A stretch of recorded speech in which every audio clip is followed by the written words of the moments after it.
Je vous salue au nom puissant de Jésus-Christ. Que le Seigneur vous bénisse.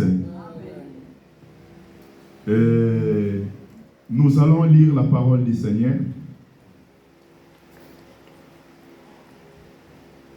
Nous ouvrons nos Bibles dans le livre de Luc chapitre 4. On a lu ça dimanche dernier. Nous commençons à 16e verset et nous allons descendre jusqu'à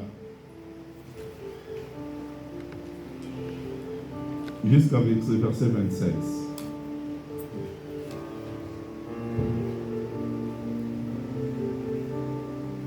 Jusqu'à verset 28.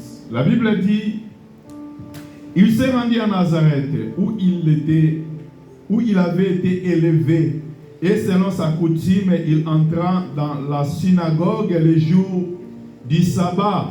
Il se leva pour faire la lecture, et on lui remit le livre du prophète Ésaïe.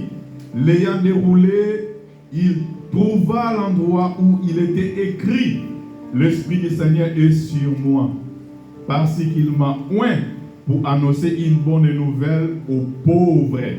Il m'a envoyé pour guérir ceux qui ont le cœur brisé, pour proclamer aux captifs la délivrance et aux aveugles le recouvrement de la vie, pour envoyer libres les opprimés, pour publier une année de grâce du Seigneur. Ensuite, il roula le livre, les remit aux serviteurs et assis. Tous ceux qui se trouvaient dans la synagogue avaient les regards fixés sur lui. Alors il commença à leur dire: aujourd'hui, cette parole de l'Écriture que vous venez d'attendre est accomplie. Verset 22. Et tous lui rendaient témoignage. Ils étaient étonnés des paroles de grâce qui sortaient de sa bouche. Et ils disaient: n'est-ce pas le fils de Joseph? Jésus leur dit: sans doute, vous m'appliquerez ce proverbe, médecin, guéris-toi toi-même. Et vous me direz: fais ici, dans ta patrie, tout ce que nous avons appris que tu as fait à Capernaum. Mais ajouta-t-il: je vous le dis en vérité, aucun prophète n'est bien reçu dans sa patrie.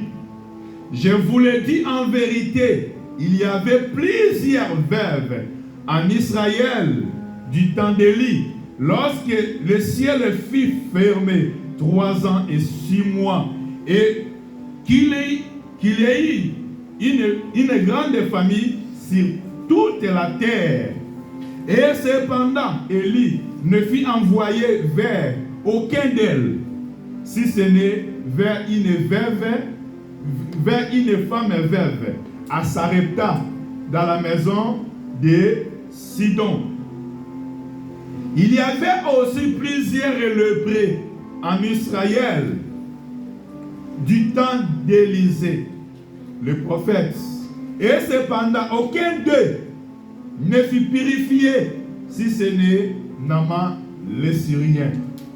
Ils furent tous remplis de colère dans la synagogue lorsqu'ils entendirent ces choses.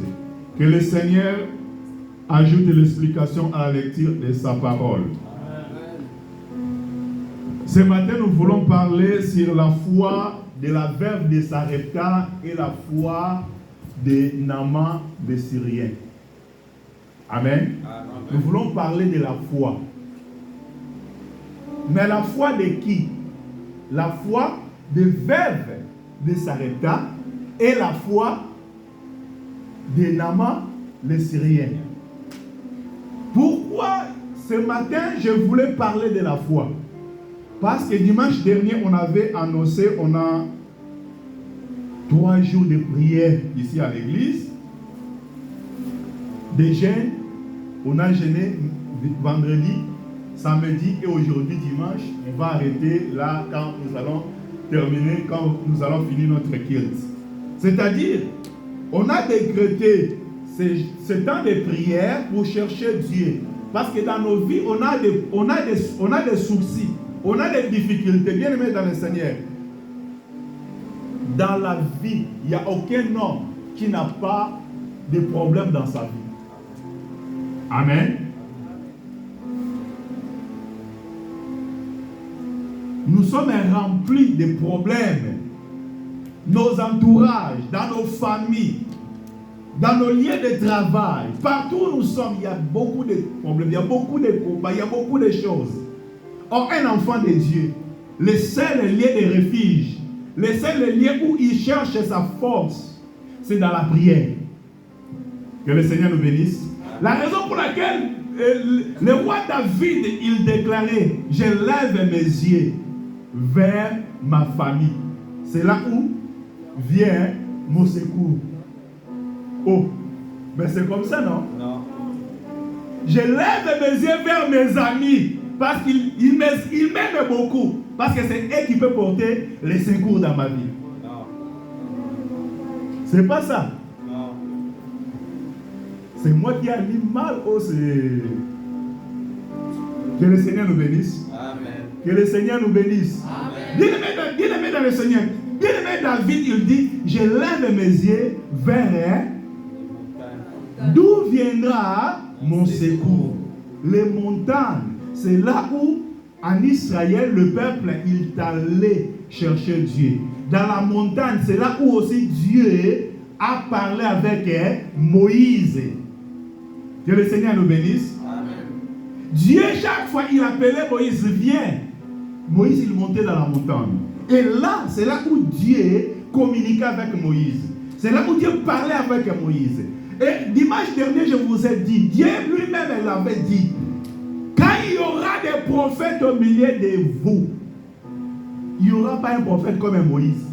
Que moi, je parle de bouche à l'oreille. Mais Dieu, il parlait avec Moïse dans la montagne. Jésus aussi avait cette habitude. La Bible dit que Jésus, il enseignait la parole. Après avoir enseigné, le soir, il montait dans la montagne pour aller prier. Que le Seigneur nous bénisse. Amen. Jésus, il a appelé les trois disciples, Jean, Jacques et Pierre. Ils sont allés à la montagne. C'est là où il s'est transfiguré. Vous voyez? La montagne, c'est très important. La présence de Dieu, c'est très important. Les temps de prière, bien aimés, quand nous décritons que nous avons la prière dans l'église, sacrifiez-toi. Donne le temps de participer dans la prière. C'est ça, Dieu nous aide à travers la parole, à travers aussi la prière. On a besoin de la prière. Un homme agenouillé devant Dieu, c'est un homme debout devant le problème. Est-ce que vous me comprenez bien? Amen. Un homme qui reste longtemps dans la présence du Seigneur, c'est un homme qui est debout devant toutes les circonstances qui s'élèvent devant lui.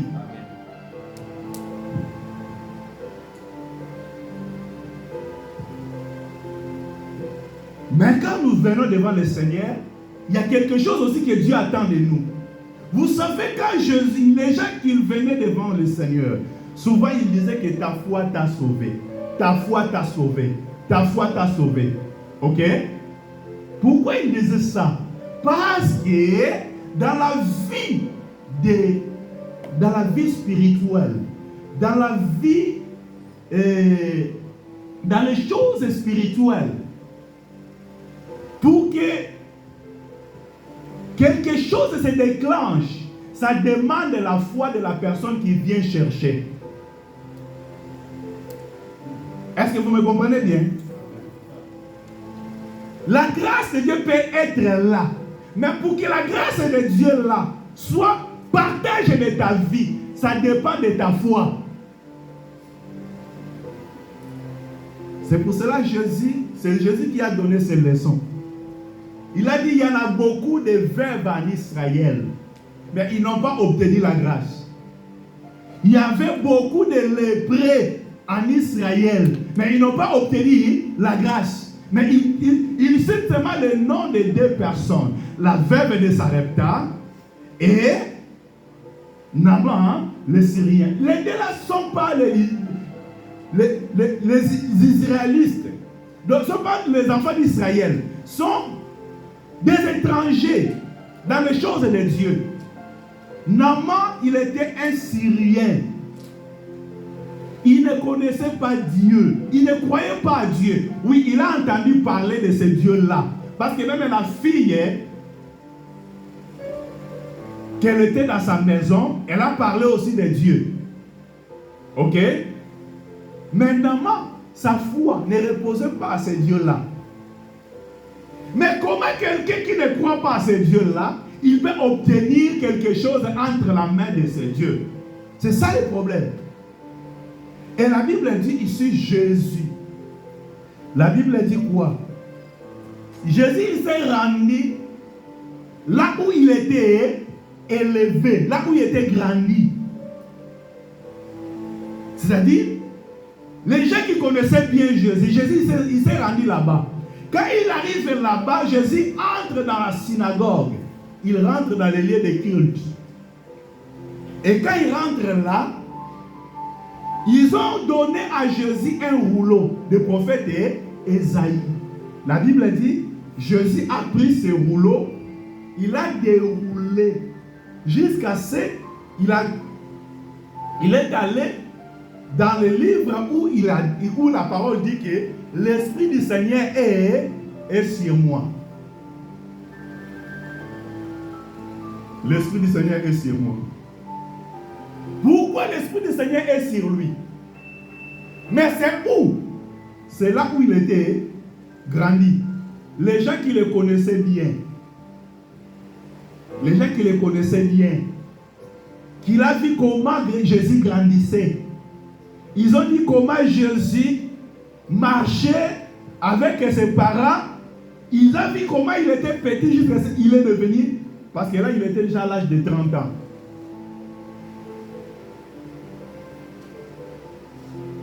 Mais il a pris le livre, après avoir lu, la Bible a dit, il a commencé à lire. Verset 18. L'Esprit du Seigneur est sur moi. Parce qu'il m'a oint. Il m'a oint pour faire quoi? Pour annoncer. Dieu, quand il nous donne sa grâce, Dieu, quand il nous donne sa grâce, c'est pour faire quelque chose. Dieu ne peut pas te donner quelque chose pour que tu restes dans ta maison. Tous ceux qui me suivent en ligne, parce qu'aujourd'hui, il y en a beaucoup qui ont l'habitude maintenant de suivre les cultes en ligne. La technologie nous a aidés, oui, c'est bien. Pour amener le message plus loin, oui. Mais aujourd'hui, maintenant, ça devient l'habitude de beaucoup de rester dans sa maison. Il a dit, je vais suivre seulement en ligne. Que le Seigneur nous bénisse. En ligne, c'est bon. Mais rester ensemble, c'est très important. Est-ce que vous me comprenez? Amen. Parce que quand nous sommes ensemble, il y a une connexion qui se passe au milieu de nous.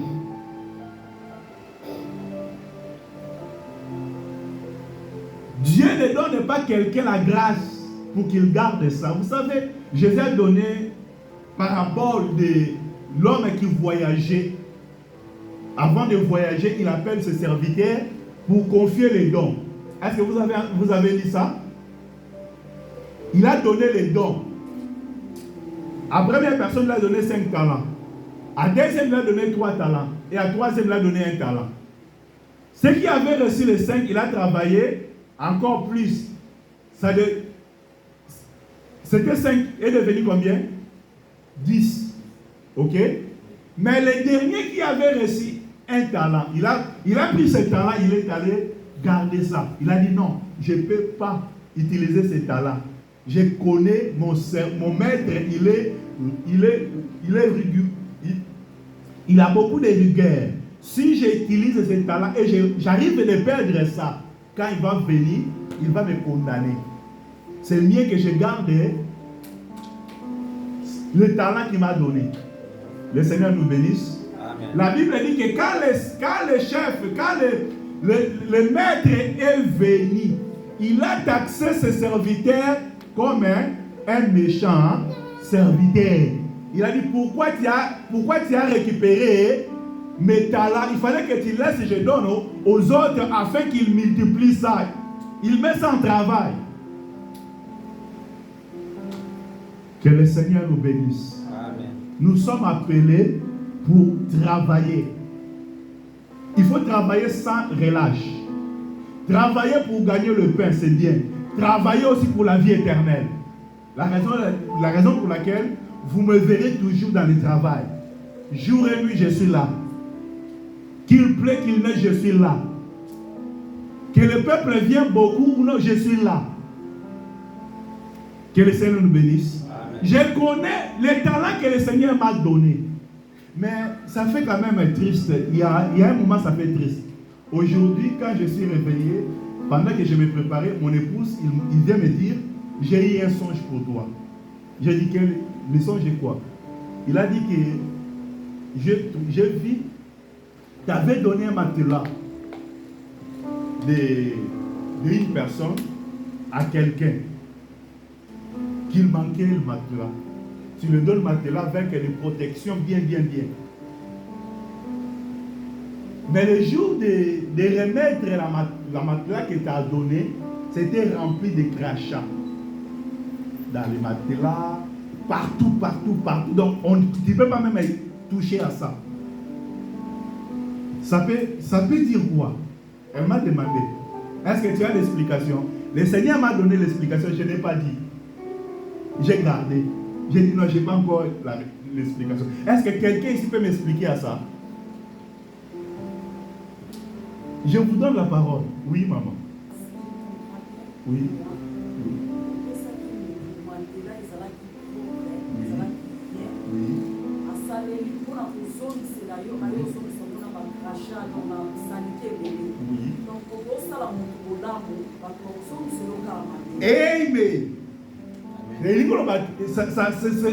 Cela veut dire que diable il veut me décourager de ne plus faire le bien aux gens.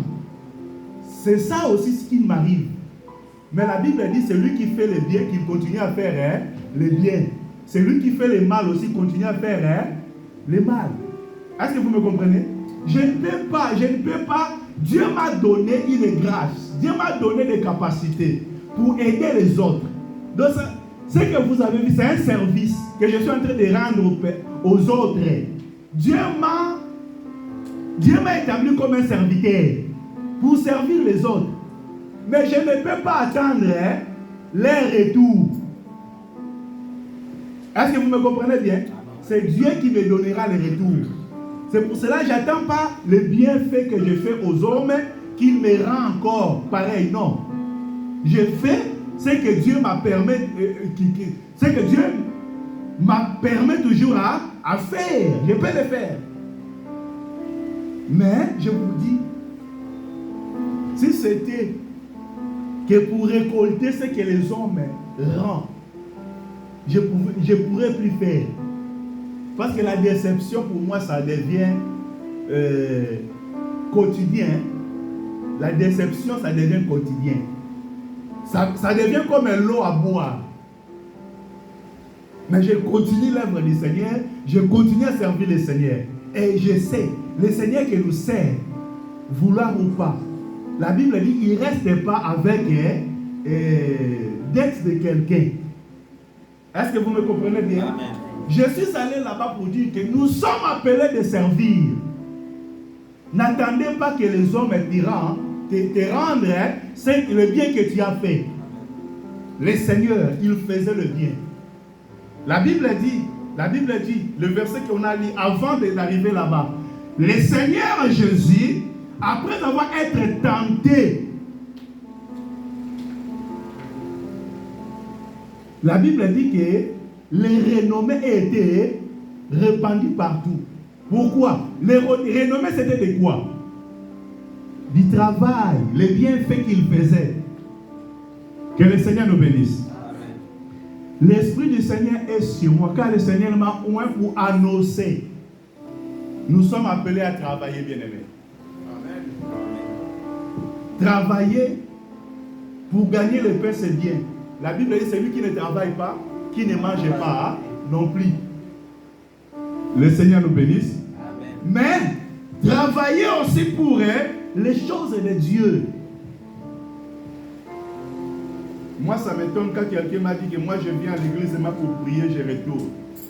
Tout ce qui passe à l'église, ça ne me concerne pas. Est-ce que vous savez qu'une église, c'est une famille? Une église, c'est une famille.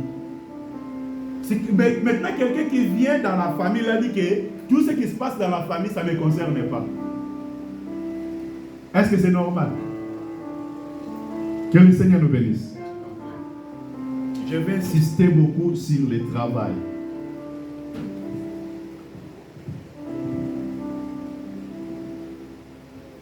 Le Seigneur m'a point pour annoncer une bonne nouvelle aux pauvres. Est-ce que les pauvres que Jésus parlait, c'est les pauvres, les gens qui manquent l'argent? Mais quels sont les pauvres qui parlaient?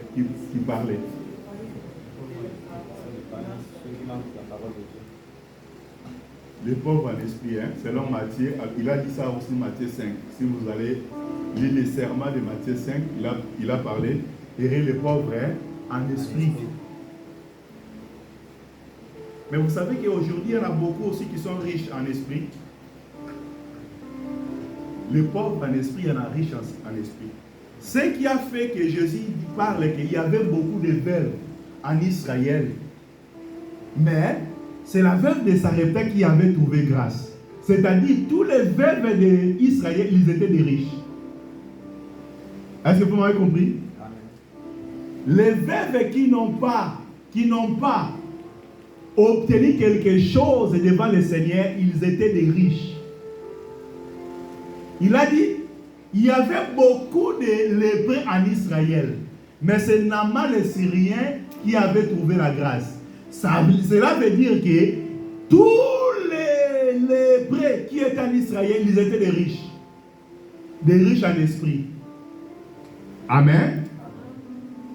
Pourquoi ils étaient les riches en esprit? En Israël, déjà, ils étaient enseignés. Quand tu es lépreux, tu ne peux pas rester au milieu du peuple. Il faut rester hors du camp. Il y a déjà cette connaissance-là. Et cette connaissance-là, la connaissance a permis de séparer cet homme-là avec toute la société. Or, pour trouver la grâce, Jésus était au milieu de la société. Ok? Donc, c'est-à-dire Jésus, il est au milieu de la société. Mais cette société-là est séparée des lépreux. Pourquoi ces lépreux-là, il est séparé? Parce qu'en lui, il a la connaissance que moi, je ne peux pas me mêler là-bas. Est-ce que vous me comprenez bien? C'est la connaissance-là qu'il a construit une muraille qui empêche que la grâce arrive chez lui. J'ai beaucoup de choses que je peux mentionner, mais à cause du temps. Qu'est-ce qu'il a ajouté? Il m'a envoyé pour guérir ceux qui ont le cœur brisé. Bien-aimés dans le Seigneur, quand nous venons dans le Seigneur, on a des choses qu'on a vécues. Ça peut laisser des cicatrices dans nos vies. Le Seigneur nous bénisse.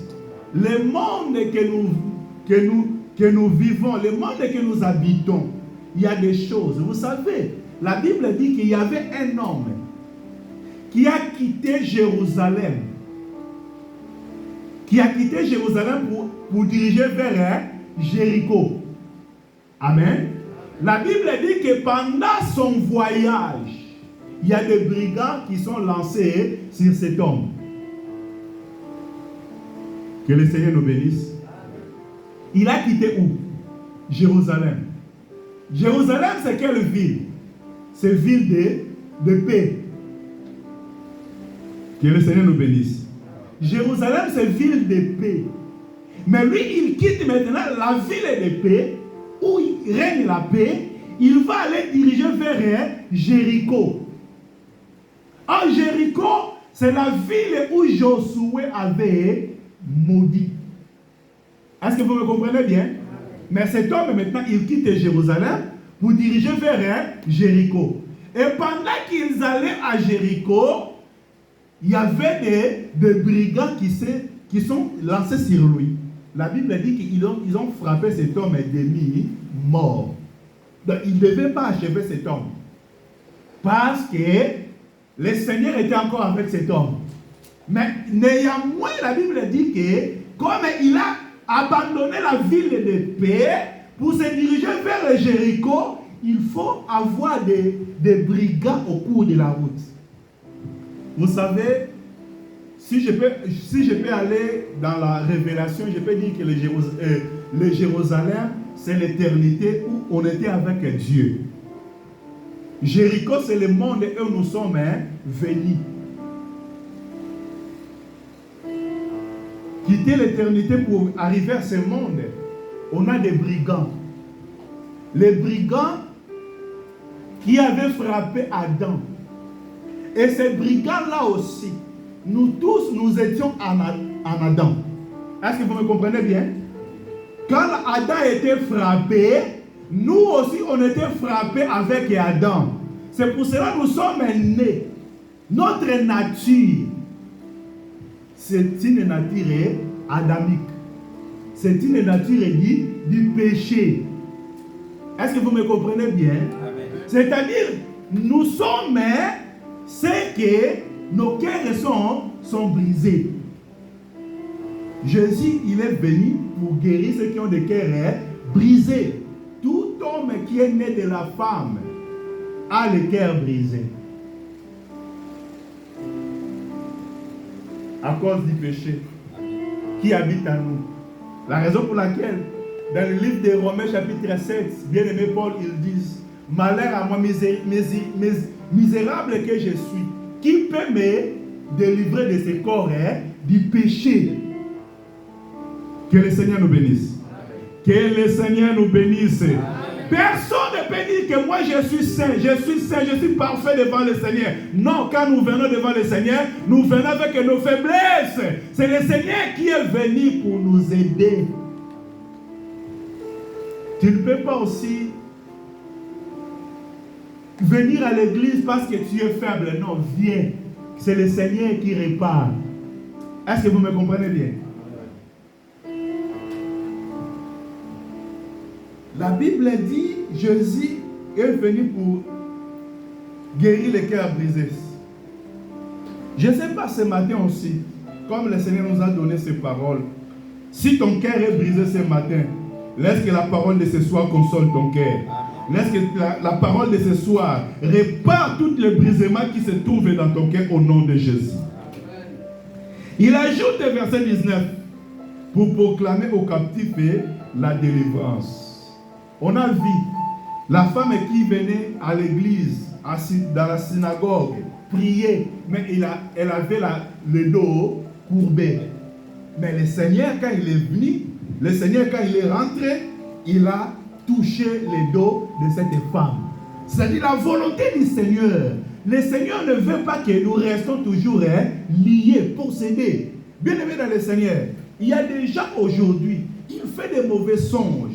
Quand il dort, toujours, il y a des gens qui sont en train de courir derrière lui. Mais sa vie est toujours comme ça.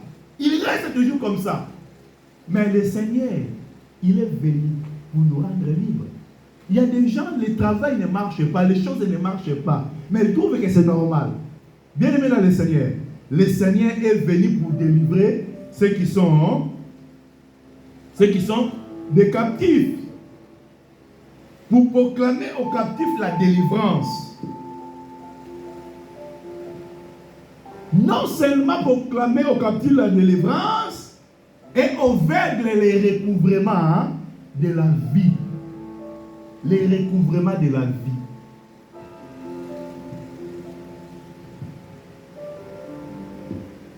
Est-ce que qui permet à un homme de voir?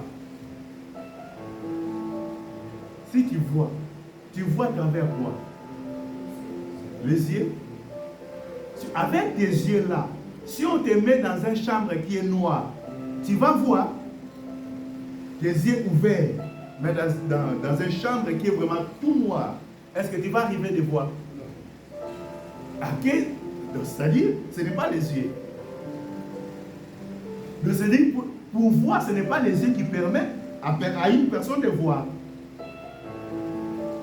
Est-ce que vous me comprenez bien? Ce n'est pas les yeux. Tu peux avoir les yeux, mais si tu n'as pas la lumière, tu ne verras rien.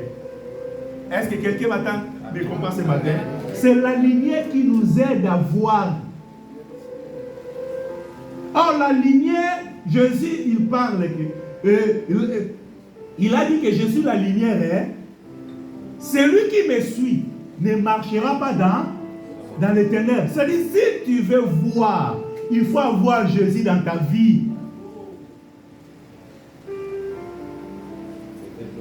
David a dit, ta parole est une lampe à mes pieds. Ta parole est une lampe. Mais sans la parole de Dieu, tu ne vois rien. C'est la parole de Dieu qui nous aide à voir. Jésus est venu pour recouvrir le vide. La raison pour laquelle Jésus, il donnait l'enseignement, c'est l'enseignement qui nous aide à voir des choses. Aujourd'hui, à l'église, il y en a beaucoup qui n'aiment pas les enseignements. Ils veulent que quand on vient les miracles, prière, miracle. Non, c'est bien. Moi, je crois aux miracles, bien-aimé. Si je vis à cause des miracles. Parce que le combat qui m'a été... Donc, les combats que j'ai traversés dans ma vie, si ce n'était pas le miracle, je ne peux pas vivre. Ma vie, c'est un miracle. Quand tu me vois devant, dis que c'est un miracle. Est-ce que vous me comprenez bien? Amen. Quand tu me vois à prêcher la parole de Dieu, dis que c'est un miracle. Que le Seigneur nous bénisse. Je n'aime pas donner beaucoup de témoignages. Mais ma vie, c'est un témoignage. Ma vie, c'est un témoignage. Que le Seigneur nous bénisse. Amen. Jésus est venu pour nous recouvrir la vie. C'est l'enseignement. Aimez l'enseignement. Aimez la parole du Seigneur. Est-ce que vous aimez la parole ce matin? Amen. Il a dit pour renvoyer libre les opprimés, pour publier une année de grâce du Seigneur.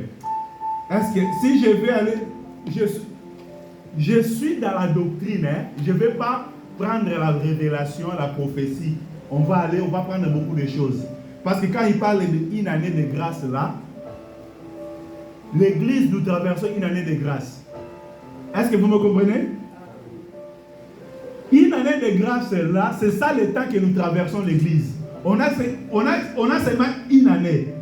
C'est une année là. Si tu rates la grâce du Seigneur, c'est fini pour toi. Israël a des temps.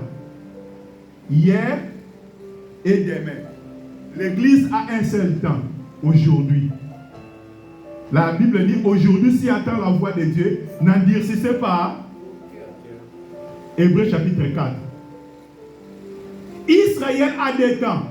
Israël a la visitation d'hier et il a la visitation de demain. Est-ce que vous me comprenez bien? Hier, Dieu a visité Israël. Israël n'a pas crié. Dieu a laissé Israël. Il est aujourd'hui au milieu de l'église. Il est avec nous aujourd'hui. Et après avoir fini avec nous, Dieu retournera pour traiter encore avec Israël. Mais toi et moi, on a une seule opportunité aujourd'hui. Les nations, toutes les nations du monde, on n'a qu'aujourd'hui. Aujourd'hui, quand tu attends la parole du Seigneur, n'endurcissez pas ton cœur. Je vais sauter parce que si je continue, je vais prendre beaucoup de choses. La Bible dit, je prends verset 22 directement. Verset 22. La Bible dit, et tous lui rendirent témoignage. Ils étaient étonnés. Oh, mais vous avez entendu l'enseignement du Seigneur. Ce qu'il a parlé. La Bible dit que tous, ils ont rendu témoignage. Après avoir rendu témoignage, ils étaient étonnés. Étonnés de quoi? La Bible dit, ils étaient étonnés des paroles de grâce qui sortaient de sa bouche. Et ils disaient, n'est pas le fils de Joseph. Vous comprenez quoi? Il y a des choses. Il y a des choses qui est là. Le fils de Joseph qu'il connaît, le fils de Joseph qui a grandi au milieu d'eux, le fils de Joseph qui était élevé au milieu d'eux, et la grâce, c'est la parole de grâce qui sort de sa bouche. Ça a suscité l'étonnement. Mais comment? Lui, c'est fils de David, fils de Joseph. Mais des choses qu'il parle là, non? Son père, il est charpentier. Son père, il n'est pas un souverain sacrificateur. Son père n'est pas un prophète. Son père. Non, nous, on connaît bien son père. Mais les paroles de grâce qui ont sorti de sa bouche, c'est ça qui a créé la différence. Que le Seigneur nous bénisse. Amen. Parce que vous reconnaîtrez chaque arbre par ses fruits. Si réellement il est le fils de Joseph, on devait voir la connaissance de charpenterie. Est-ce que vous me comprenez bien? Parce qu'on connaît que son père, il est un charpentier. Donc, comme il est fils de charpentier, il fallait qu'il nous explique comment on fabrique des chaises. Mais c'est ça. Mais lui, il vient maintenant, au lieu de nous expliquer comment on fait des chaises, il nous parle de la parole de grâce. Une année de grâce. Il nous parle de la délivrance. Il nous parle de la guérison. Il nous parle de relever les cœurs qui sont brisés.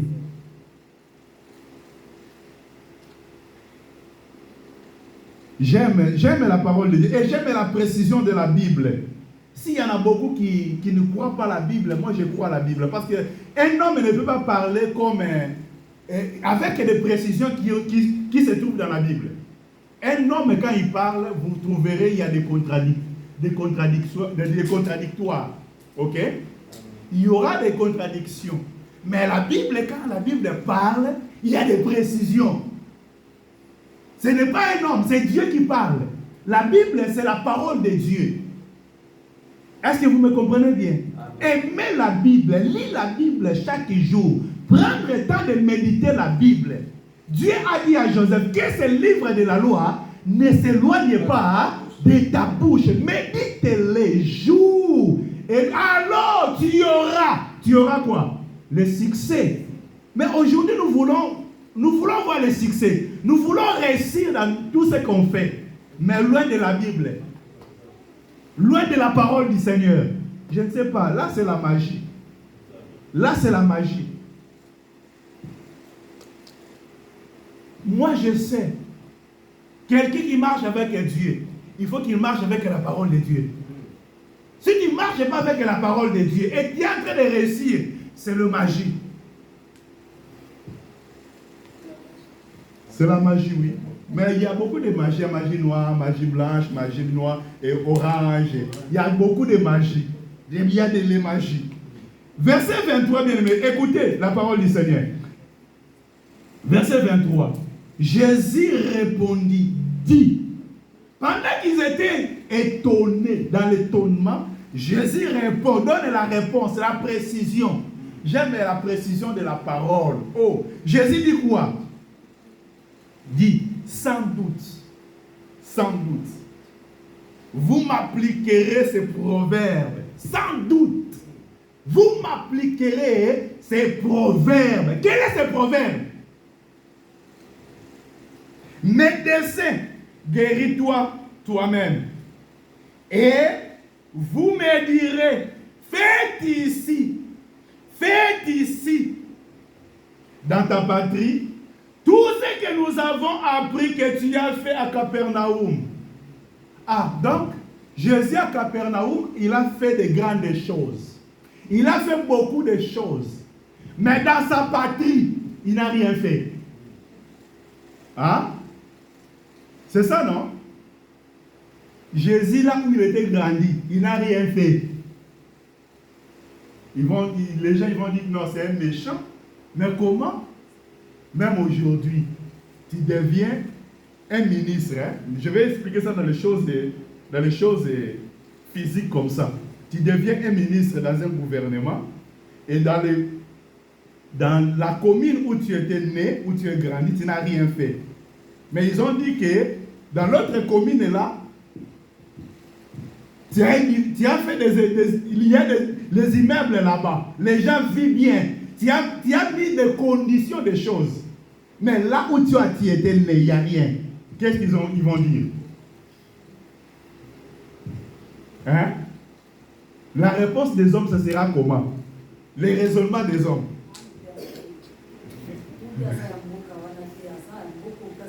Ah, il est étranger. Il n'est pas de cette commune-là. Donc, c'est ça. Hein? Maintenant, Jésus, quand les gens ils sont en train de s'étonner de la parole de grâce qui a sorti de sa bouche, il donne cette réponse. À celle de sa patrie, il dit quoi? Vous m'appliquerez ces proverbes. Médecin, guéris-toi toi-même. Donc, médecin, tu n'as pas porté la guérison dans ta patrie. Ta patrie reste malade. Mais on a entendu que là, tu es en train de donner des solutions. Tu es en train de résoudre des choses là-bas. Mais chez toi, il n'y a rien. Maintenant, ce problème de Jésus, c'était le problème de Jésus ou le problème de qui? Mais Jésus, toi, tu es Dieu. Même s'ils n'ont pas écrit, tu es Dieu. Tu peux le faire toujours. Jésus, donc il y a quelque part où Jésus, il s'est rendu incapable de faire des miracles. Il s'est rendu incapable de faire des miracles. C'est-à-dire, c'est quoi? Il y a un problème de l'incrédulité. L'ennemi, pour ne pas vivre les choses de Dieu, la main de Dieu, c'est l'incrédulité. Là où l'incrédulité, Dieu devient incapable. Est-ce que vous me comprenez bien? Là où il y a l'incrédulité, Dieu devient incapable. Il n'arrive pas à résoudre des choses. La raison pour laquelle ce matin, je suis venu pour parler de la foi, des veuves de Sarepta et de Naaman le Syrien. Parce qu'à Né, il n'y avait pas l'incrédulité. Il n'y avait pas l'incrédulité. Est-ce que ce matin, tu es où? Tu es comme les veuves en Israël, comme les lépreux qui étaient en Israël, ou tu es comme Naaman le Syrien, ou tu es comme la veuve de Sarepta. Est-ce qu'on peut parler un peu de la veuve de Sarepta? La veuve de Sarepta, dans sa maison, ce n'est pas lui qui a causé des problèmes, c'est lui qui a causé des problèmes. Vous savez ce qu'Élie avait fait? Élie a déclaré dans sa bouche, sinon à ma parole, il n'y aura pas la pluie pendant 3 ans et demi. Le ciel était fermé. Est-ce que vous me comprenez? Amen. Le ciel était fermé par la bouche de qui? D'Élie le prophète. Ok? Et quand le ciel est fermé, est-ce qu'il y aura l'abondance? Il y aura la sécheresse. Hein? Et pendant cette sécheresse-là maintenant, Élie va diriger vers la maison des veuves de Sarepta. Tu peux voir ça dans 1 Roi chapitre 17. On ne va pas lire. Mais, frère Jacques, dans le livre de Jacques chapitre 5, versets 17 et 18, il nous parle que on a la même nature qu'Élie. Il nous parle que nous les hommes de Dieu, nous le peuple de Dieu, on a la même nature qu'Élie. Ok? Il a dit Élie, qui a la même nature que nous, il avait fermé les cieux. La pluie ne tombait pas. pendant 3 ans et demi, par sa parole. Est-ce que vous me comprenez? Un homme qui déclare les choses restent comme ça. Laissez-les fermer. Maintenant, Jacques il nous explique que nous sommes, on a la même nature. Et pendant qu'il fermait les cieux, la sécheresse est rentrée. Il y avait la famine partout. Il se dirige maintenant vers la veuve, dans la maison de veuve de Sarepta. Il arrive là, il a dit à la veuve de Sarepta, donne-moi l'eau. Veuve, il veut aller chercher l'eau. Il ajoute encore, n'amène pas seulement l'eau, avec un petit gâteau, petit pain. Veuve de Sarepta, il a retourné, il a regardé lui. Mais non, cet homme, il est sérieux ou il est vraiment, il n'est pas sérieux? Est-ce qu'il ne connaît pas les circonstances que nous sommes en train de traverser? La sécheresse qui est partout. Est-ce qu'il connaît ou il ne connaît pas? Parce que quelqu'un qui connaît qu'il y a la famille de partout, il ne va pas aller demander dans la maison de son voisin. Est-ce que vous me comprenez? Amen. Mais dans toute la maison, dans toutes les maisons, il y a la famille. Toi, tu vas aller chercher où? Tu vas aller demander comment? Mais Élie a demandé. La veuve a retourné, a dit non, Élie, tu t'es trompé. Non, je ne me trompe pas. Non, je n'ai rien. J'ai un petit peu. Je vais aller faire. Moi et mon fils, on va manger, on va mourir. Parce qu'il n'y en a rien. Fais d'abord pour moi. Ah? Il n'y avait pas l'incrédulité. S'il y avait l'incrédulité, non, Élie. Même tout ce que tu dis là, je n'attends pas.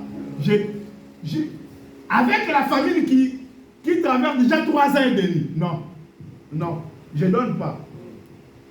Ce qui est là, c'est pour moi et mon fils. Je vais faire, on va manger, on finit, c'est fini. Fais pour moi.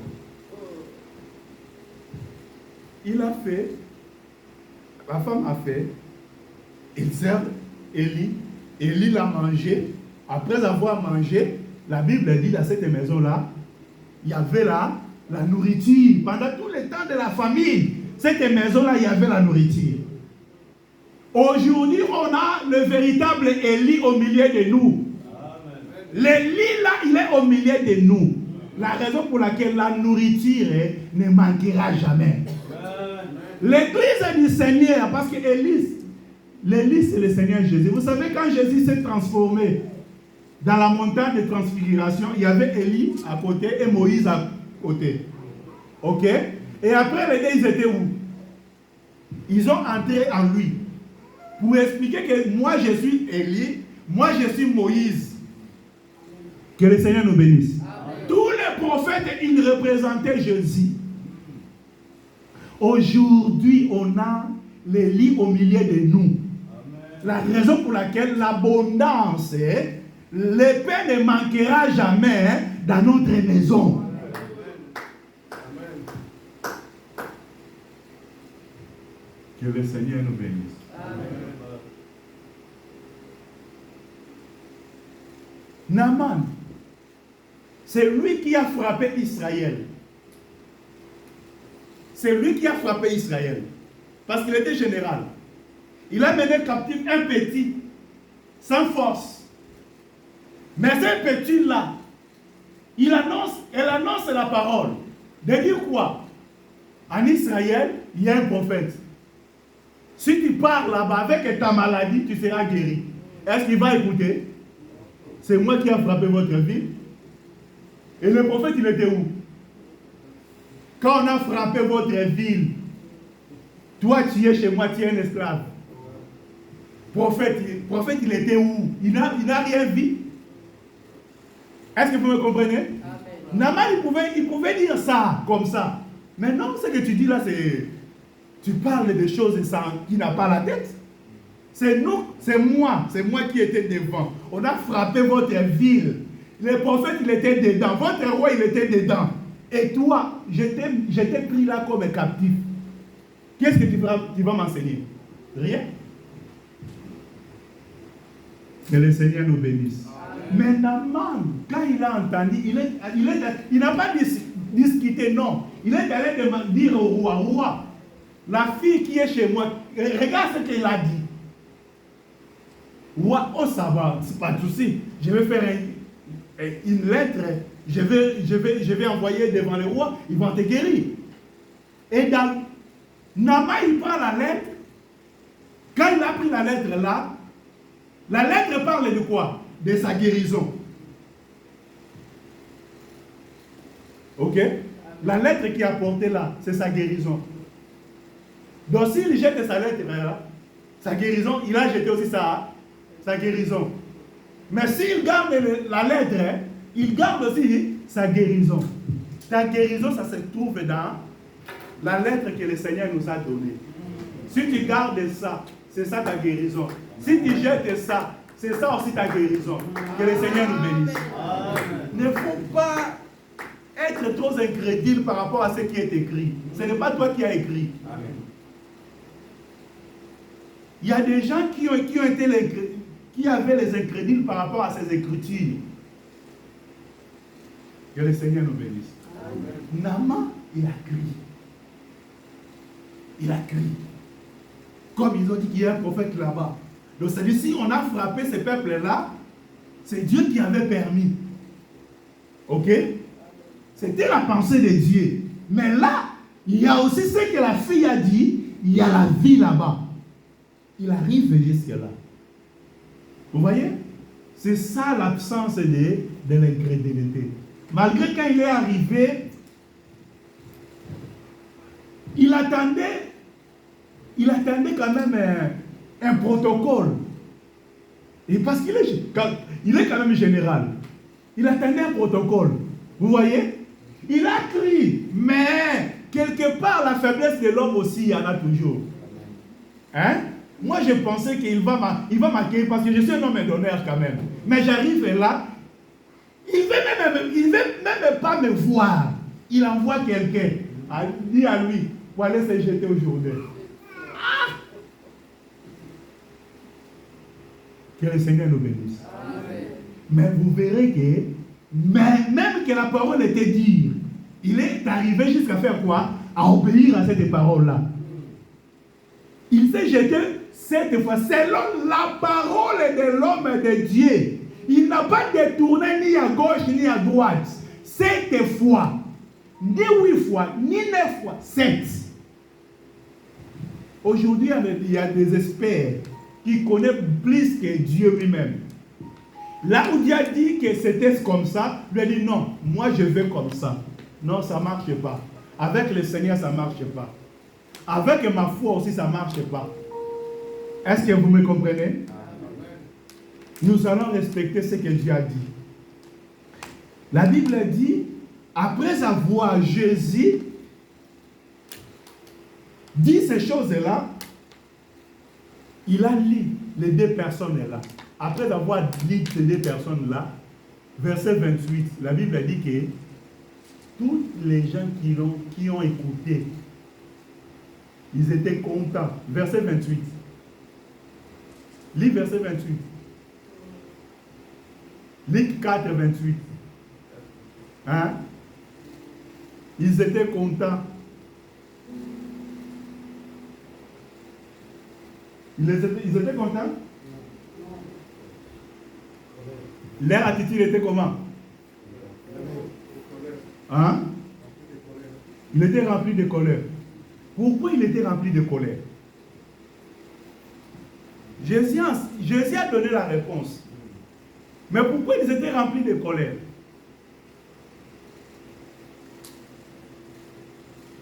Hein? Parce que Jésus a dit qu'il y avait plusieurs veuves en Israël, mais c'est que le veuve de Sarepta qui a été visité. Il y avait plusieurs aussi lèpres en Israël, mais les Naaman, les Syriens qui étaient visités. Mais quand ces gens, ils ont écouté ce que Jésus a dit, ils étaient remplis de colère. Je vous demande, pourquoi ils étaient remplis de colère?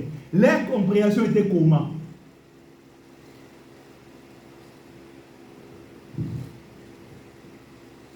Leur compréhension ils ont compris que Jésus a considéré que dans sa patrie là sont des incrédules. Est-ce que vous me comprenez? Que vous êtes des incrédules. La raison pour laquelle il n'y aura pas de signes chez vous, à cause de votre incrédulité. Au lieu de se repentir, ils sont mis en colère. Un enfant de Dieu, quand la parole touche son cœur, il doit se repentir. Est-ce que vous me comprenez bien? Un enfant de Dieu, Dieu nous donne la parole pour qu'il touche nos cœurs. Et quand la parole nous touche, on ne peut pas nous mettre en colère. On doit nous repentir. Je vais m'arrêter là-bas. Je ne sais pas dans ta vie. Est-ce que devant la parole de Dieu, quand la parole de Dieu touche ton cœur, quelle est ton attitude? Tu te mets en colère ou tu te répands devant la parole du Seigneur? Nous allons le mettre debout, nous allons prier. Nous allons prendre le temps de prier. Tu connais ta vie. Tu connais ta réaction devant la parole. Tu connais. Tu es prophète, tu es prophétesse de ta vie. Il n'y a personne qui connaît plus ta vie. Il n'y a personne, si ce n'est toi-même et Dieu. Mais ce matin, Dieu t'a parlé. Dieu t'a parlé par rapport à l'incrédulité. Il y en a beaucoup. Quand ils écoutent la parole du Seigneur, ils se mettent encore en colère au lieu de se repentir. Nous allons chanter avec nos chantes et nous allons prier. Tu vas prendre le temps à prier. Tu te positionnes devant Dieu. Tu te positionnes devant la parole du Seigneur. Tu vas dire à Dieu, par rapport à la parole du Seigneur, ta position est comment? Est-ce que tu te mets en colère ou tu t'humilies devant la parole du Seigneur? Nous prions, Seigneur Dieu de gloire, merci pour ton amour.